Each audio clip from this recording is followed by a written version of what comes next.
gugup gitu ya. Iya, Jadi karena logisnya pasti bagaimana? panik lah. Biasanya Pasti dalam panik, kondisi ya. seperti ini luar biasa Pasti ya. panik ya. Setiap ada tindakan, setiap ada kasus-kasus, kita sesuaikan dengan teori-teori yang ada. Kita berusaha setenang mungkin ya. Pastilah sebagai manusia, saya juga manusia. Sama juga sih, agak Ya, gemeter juga ya biasanya. Perdarahan banyak ya, saya pernah mengalami. Pada saat operasi itu Mbak Ellen, Iya.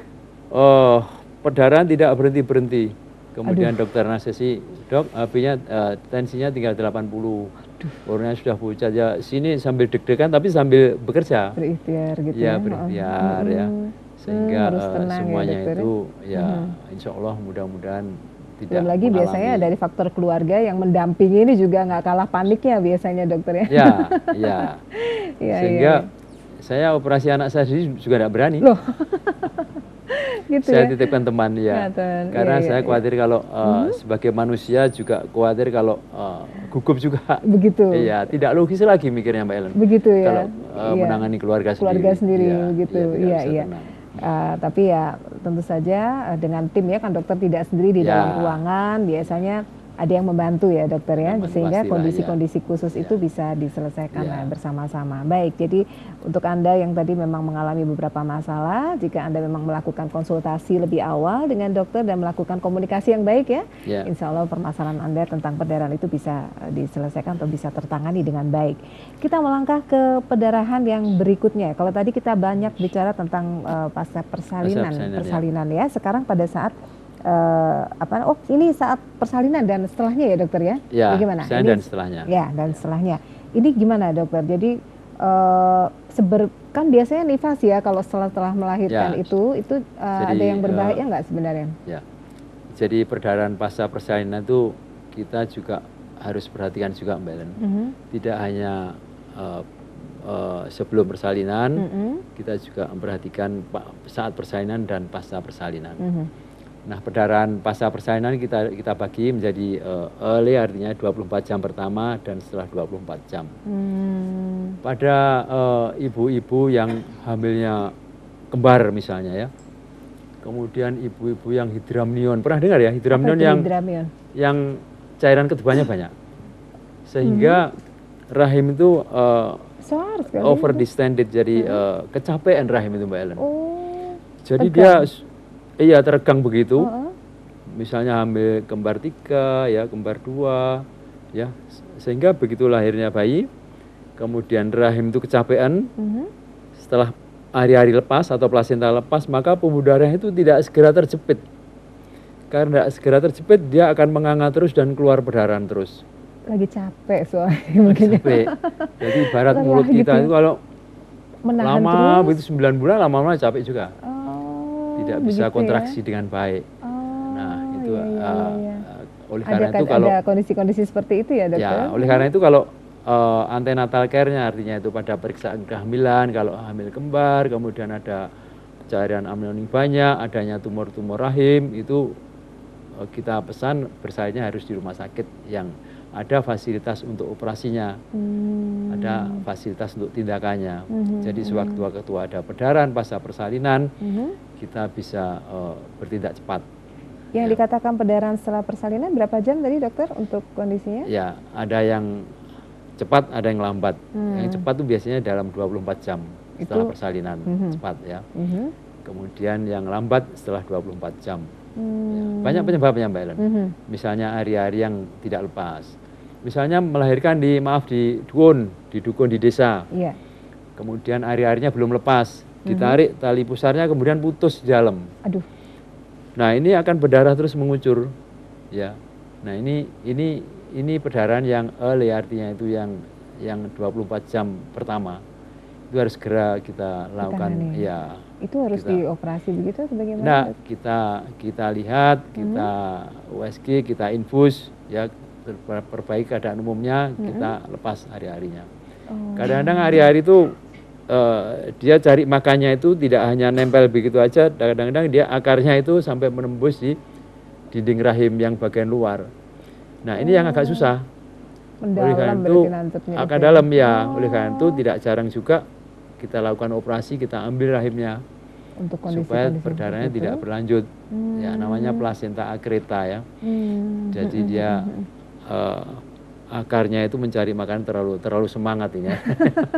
Terlalu dalam ya. Terlalu dalam. Tapi ya. ada ya, banyak ada kejadian Ada seperti itu. biasanya ibu-ibu yang hamilnya itu punya anaknya itu lebih dari 5 misalnya ya. Oh. Jadi anak pertama pernah menempel di ari-ari atas, ari-ari anak keduanya di bawah. Kemudian akhirnya ari-ari itu pada kondisi rahim yang kurang bagus yang sudah pernah ditempeli semua, dia tuh cari makanannya agak ke dalam. Oleh karena itu kalau sudah punya anak 3 ya sudahlah. Begitu ya, Ya. untuk menjaga kesehatan juga menjaga ya. kesehatan, Iya. ya. Baik, kemudian kita lanjutkan lagi ke perdarahan itu. Setelah perdarahan itu biasa tindakan apa biasanya yang dilakukan dokter untuk menghentikan itu? Nah, kita kalau ada perdarahan begitu, kita cari penyebabnya, Mbak Ellen.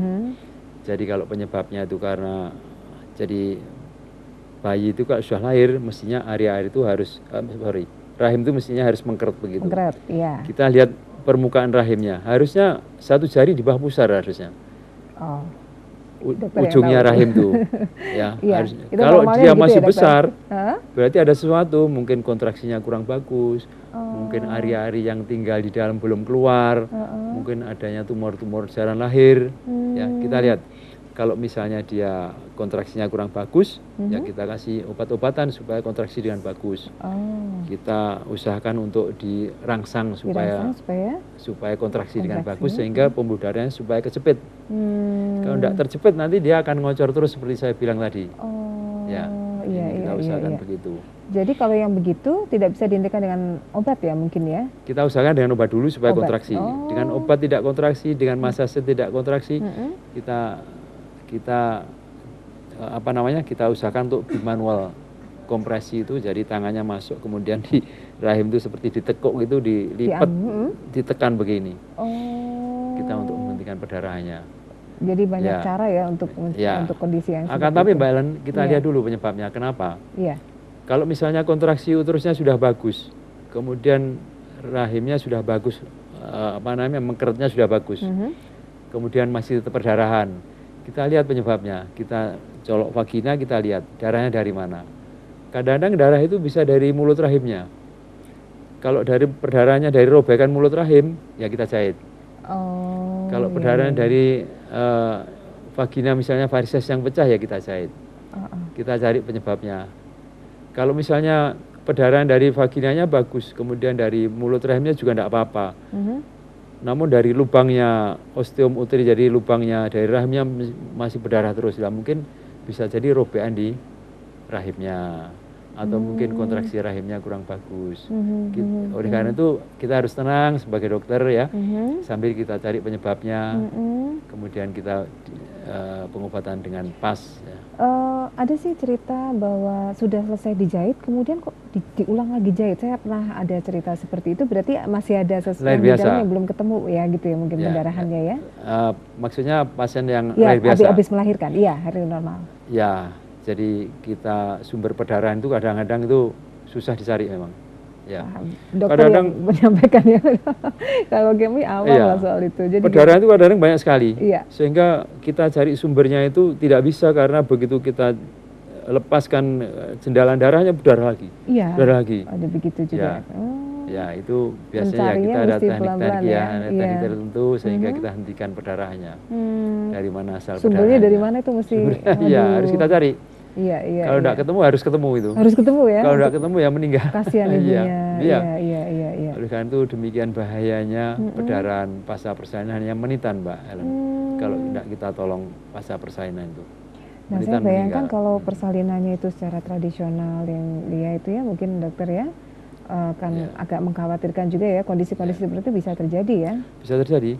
Jadi persalinan cakupan itu kalau tidak salah bidan itu di Indonesia itu 68% pada tahun 2008 ya. 68% ditolong oleh bidan. Kemudian sekitar 18% masih 2008 ditolong oleh dokter ya. Dukun itu kurang lebih 3, sekian persen. Ya. Nah itu Oleh karena itu di desa-desa banyak dukun, ada persalinan-persalinan dengan dukun.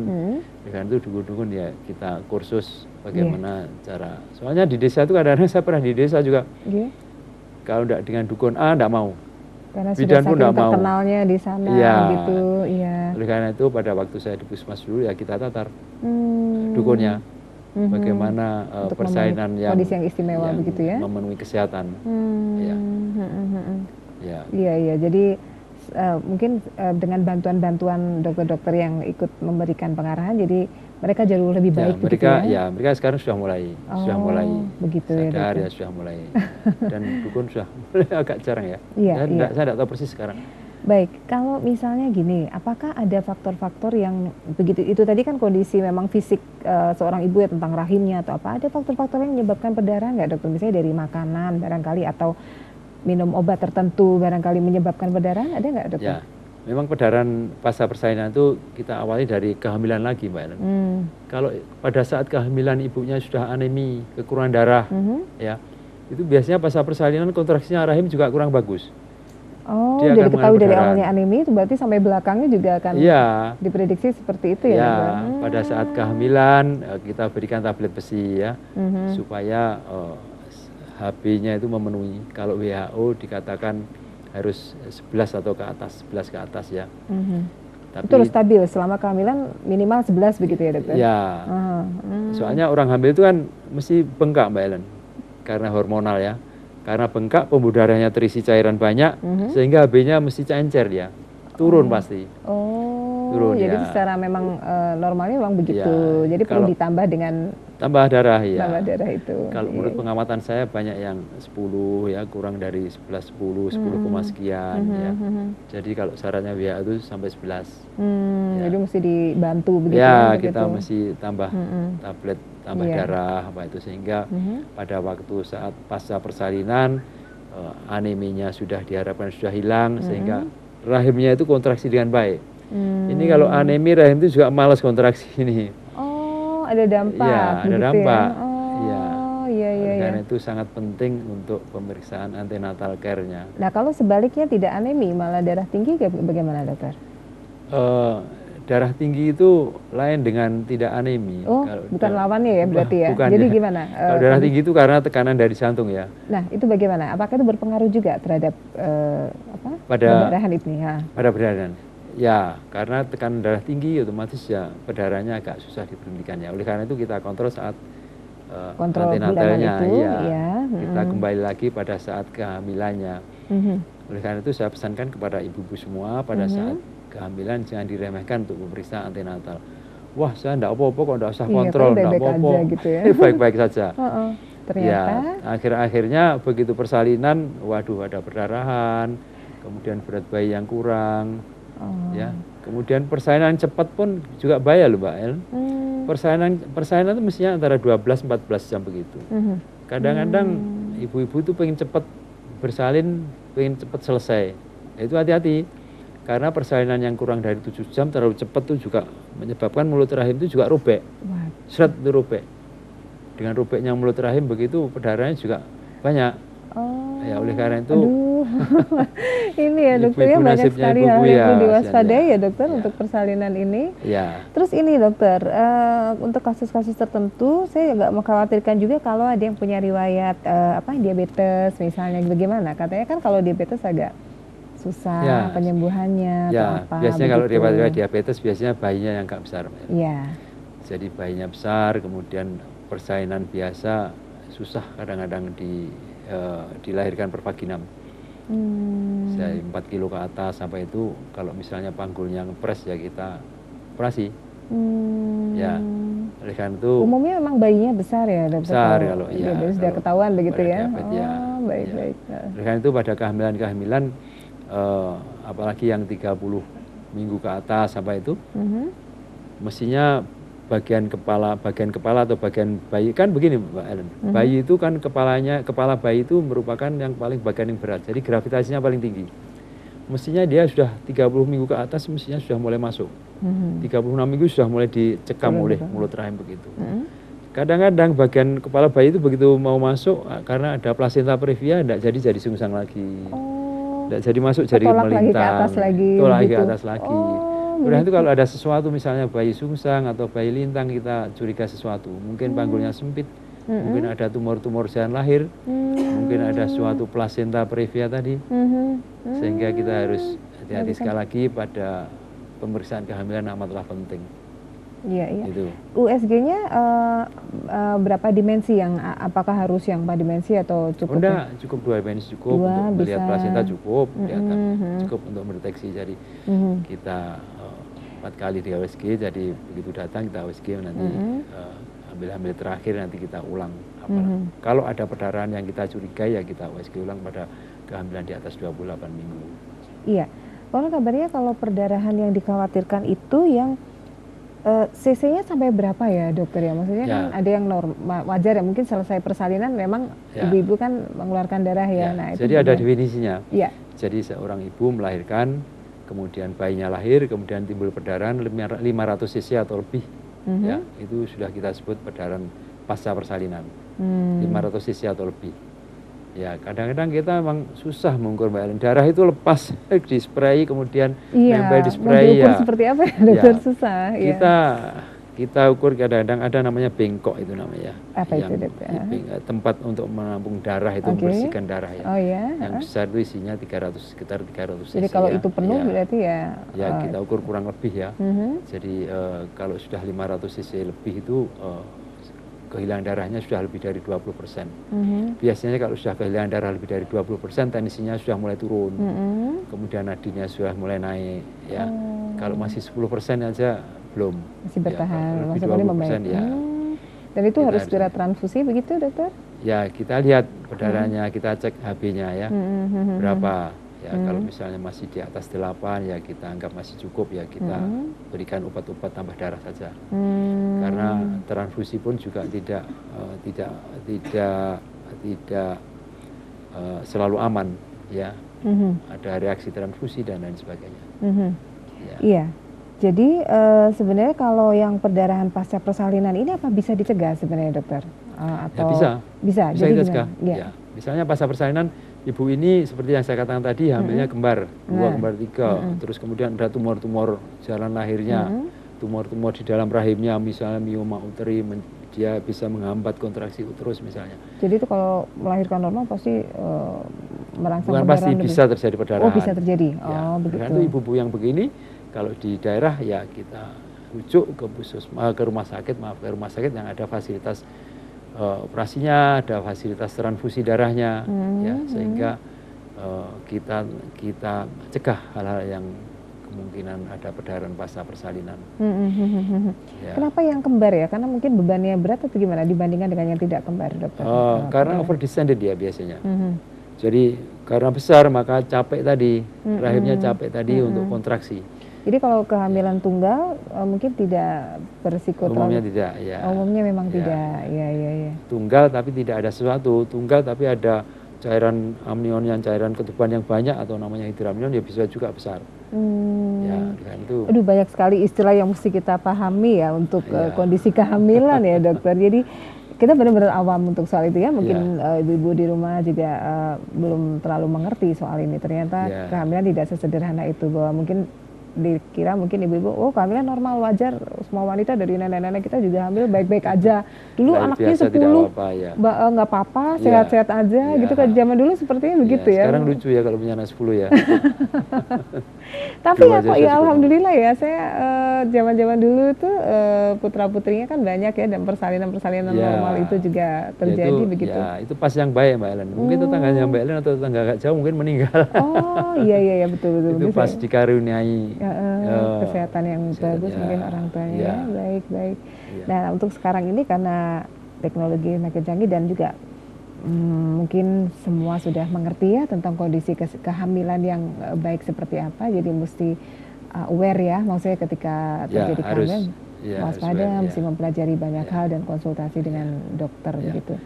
Nah ini mungkin kita bisa review lagi sebenarnya dokter tentang perdarahan antepartum dan pasca persalinan ini ya.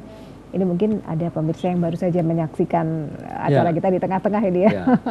Baik, bahwa sebenarnya perdarahan itu pada saat kehamilan dan setelah persalinan itu ada yang wajar dan ada yang tidak Ada yang wajar. tidak wajar, Ada ya. yang tidak wajar. Oke. Jadi pada saat persalinan yang wajar biasanya keluar darahnya itu darah sama lendir, Mbak Ellen. Darah sama lendir begitu ya. Tapi kalau darah tok, murni darah, hati-hati. Nah, ini bedakannya juga agak, tapi kerasa ya biasanya ibu Kerasa, ngerti ya. kerasa. Betul-betul. Dan kelihatan ya. Kental kelihatan. begitu ya, berarti itu. Memang di dalam rahim itu kan ada lendir ya di sana ya. Begitu ada kontraksi, ada pembukaan, mulut rahimnya mulai terbuka, pembuluh darahnya yang pecah, maka keluarlah darah bersama lendir di dalam dari vagina. Selama ini jumlahnya tidak berlebihan, jelas kelihatan darah lendir, kita anggap wajar. Itu tidak berbahaya, tidak ya. Tapi kalau darah mengalir begitu ya, tidak ada lendirnya, atau kehamilannya masih kurang bulan misalnya, masih 30 minggu, mungkin ada sesuatu ya. Dan kita lihat darahnya dari mana, kadang-kadang dari dubur. Ambeien itu, Mbak. Ya, oh begitu. Ya. Jadi varises di dubur itu ada juga sih ya, memang kadang-kadang ibu hamil ada resiko ada varises, risiko juga ya, karena ada penekanan ya. Kalau ada penekanan praktis mesti di bawahnya ada pembesaran, penggelembungan pembuluh darah itu mesti ada. Ya kita lihat dari mana. Kadang-kadang ibu-ibu tuh gugup ya, udah berdarah ternyata darahnya dari dubur. Ya. Sumbernya berbeda. Beda sumbernya. Iya. Baik, itu yang sebelum ini ya persalinan ya. Kemudian mendekati masa persalinan dan saat persalinan yang berbahaya yang seperti apa, dokter? Nah, saat persalinan kita lihat jadi ada kurvanya. Jadi kira-kira persalinan itu mulai dari mulus-mulus sering, yang dikatakan sering itu kira-kira dalam 10 menit itu 2 atau 3 kali. Mules, biasanya mulesnya itu dari belakang sini disebarkan ke depan. Itu sampai ngerti ya rasanya ya. Dari katanya itu saya juga tidak pernah ngalamin ya. Dari belakang disebarkan ke depan. Makin lama makin sering. Ya. 1 jam sekali, kemudian setengah jam sekali, 15 menit sekali, 5 menit sekali, 3 menit sekali ya. Dan durasinya 3 menit, 4 menit berhenti.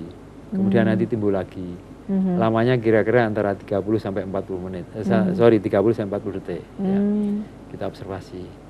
Kalau ada mules, ada kontraksi berarti ada penekanan pada kalau ini letaknya kepala, pada pantat bayi ada penekanan. Terdorong begitu. Dorong bawah. Karena kedorong ke bawah, kepalanya juga mendorong mulut rahim. Nah, mulut rahim akan membuka pelan-pelan begitu, biasanya antara 12-14 jam gitu. Dia akan membuka sempurna. Dan itu pasti ada sedikit perdarahan di situ ya biasanya? Nah, pasti perdarahan. Oleh karena itu yang keluar darah lendir tadi. Kalau darah murni kita hati-hati ya. Mungkin suatu plasenta previa, apalagi kalau bagian bawahnya kepalanya belum masuk ke panggul. Jadi masih ada halangannya plasenta tadi.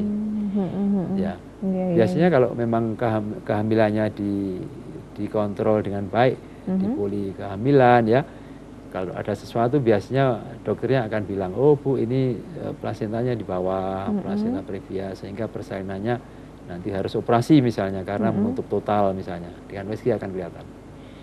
Jadi solusi untuk plasenta previa pada umumnya ada dilakukan tindakan sesar ya dokter? Kita lihat kalau plasenta nutupi total ya harus sesar. Tapi kalau ari-ari atau plasenta itu hanya letaknya di bawah saja, tidak menutupi jalan lahirnya, bisa lahir biasa. Aduh, jadi dokter udah hafal nih ya letak area udah mengelilingi rahim ini di mana aja. Iya. Kemudian setelah persalinan, ini kan tadi proses persalinannya perdarahan yang normal adalah ketika pembukaan itu tadi keluar darah campur lendir itu normal ya. Kemudian kalau terjadi yang agak banyak, mungkin itu plasenta previa. Kalau setelah persalinan biasanya yang mengkhawatirkan apa ini biasanya dokter? Nah, pada pasca persalinan biasanya kita lihat jadi ada skala 1, 2, 3, 4. Biasanya 2 jam pasca persalinan tetap kita awasi, Mbak. 2 jam persalinan itu pasca persalinan itu penting juga. Pada saat 2 jam pasca persalinan kita awasi tensinya bagaimana, tanda-tanda vitalnya ya, tensinya, nadinya, nafasnya berapa kali, kemudian perdarahannya ada enggak itu ya. Kita lihat kalau perdarahannya banyak, mungkin ada sesuatu, mungkin robekan jalan lahir, atau mungkin robekan di rahimnya, atau mungkin kontraksi rahimnya kurang bagus. Oleh karena itu 2 jam pasca persalinan harus kita tetap awasi, Mbak Ellen. Kita awasi, tidak boleh pindah dari kamar bersalin dulu. Setelah 2 jam pasca persalinan aman, lah baru kita.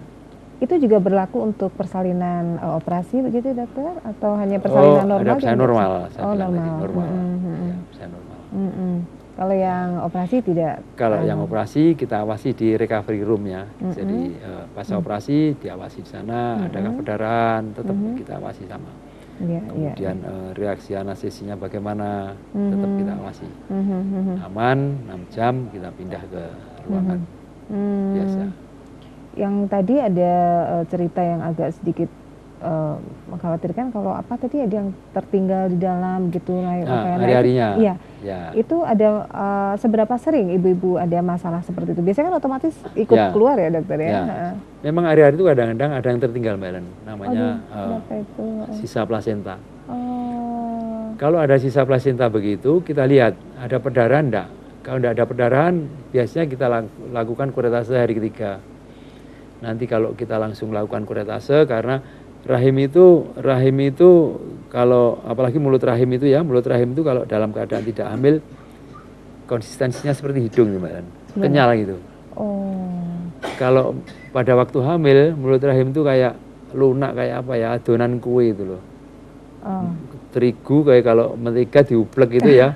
Itu empuknya seperti itu, lembek sekali. Oleh karena itu kalau ada sisa ari-ari yang di dalam rahim, itu kita kalau dan tidak berdarah, kita tidak langsung melakukan pembersihan karena kita takut kalau robek.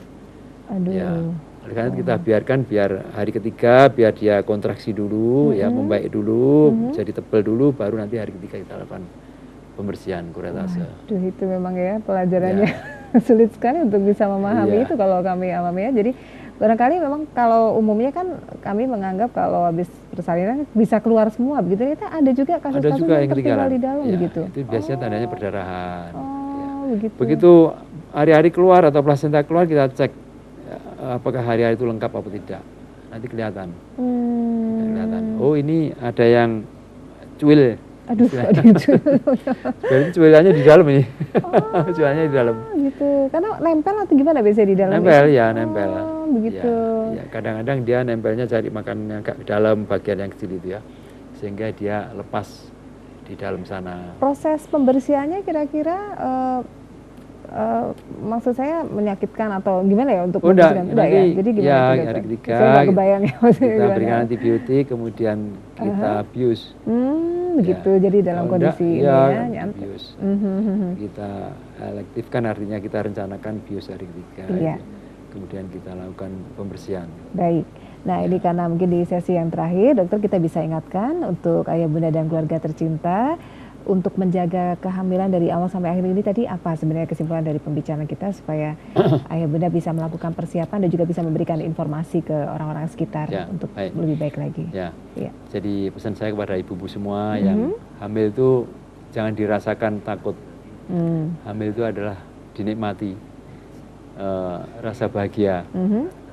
Jadi hamil itu kalau dipersiapkan, persalinannya juga tidak sakit. Orang-orang cerita sakit, tapi kalau kita nikmati ya, syukurin ya dokter, kita syukuri ya, kita periksakan kehamilan dengan baik. Kalau dianjurkan untuk senam hamil misalnya, ya kita ikuti karena dengan senam hamil kita panggulnya jadi kuat, diajari pernafasan sehingga kehamilannya menjadi lebih baik, sehat, sehingga persalinan dan pasca persalinan diharapkan bisa baik nanti. Dan jangan lupa juga kontrol selalu ke dokter ya. Baik, karena waktu kita terbatas, terima kasih sekali ya. Pasti pengen ngobrol lebih lama lagi dan mudah-mudahan pembicaraan kita malam hari ini bermanfaat ya dokter. Insya Allah kita akan bertemu kembali di kesempatan yang akan datang. Kita akhiri dulu ayah bunda dan keluarga tercinta untuk Kaplong. Apa kata dokter malam hari ini kerjasama dengan Rumah Sakit Ibu dan Anak Kendang Sari dan Kendang Sari Mer dengan TVRI Pro 2 Jawa Timur. Terima kasih atas perhatian Anda. Saya Ellen Pratiwi dan Dr. Supratiknya undur diri. Selamat malam dan sampai jumpa lagi di lain kesempatan. Assalamualaikum warahmatullahi wabarakatuh.